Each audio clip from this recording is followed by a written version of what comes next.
दादाजी जे कोई बुरा करे ते रब नू दस दईए ते इंसाफ करेगा। रब दा इंसाफ देर नाल आंदा है, लेकिन आंदा जरूर है ते हर बारी रब आप थले नहीं आता। वो आपदे बंदे चुन लेंदा इंसाफ करने वास्ते। बुल्ला जालमा लई रब दा कहर है ते मजलूमा लई रहमत। तुहाडे चो किसे ने भी मेरी राह च आने की कोशिश की तो मैं उदा ही हाल करांगा। जिथे शाहू जांदा है उत्थे सिर्फ बूम लाशां टिकदियां ने।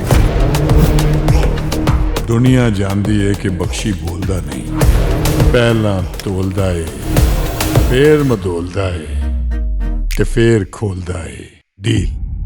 दहशत फकीरा दी, थां फकीरा दी, ज़बान फकीरा दी। ते बदो बदी एक बंदा आया ते मेरे जवाना दे हाथ पैर ही तोड़ गया।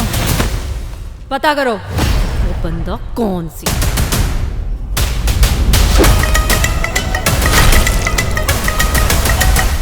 बुला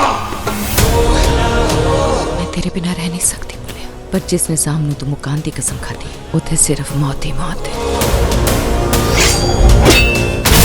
तू अब बन रहा है बोलिया, जदों जुल्म दा हनेरा हर पासे छा जावे ते फिर सच बोलना वाजिब है।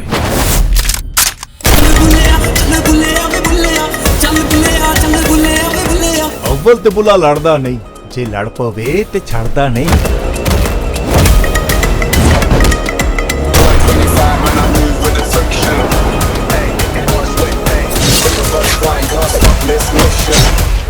एक बारी फिर सोच ले बुलिया। ना बुल्ला होवे लहू च गैरत होवे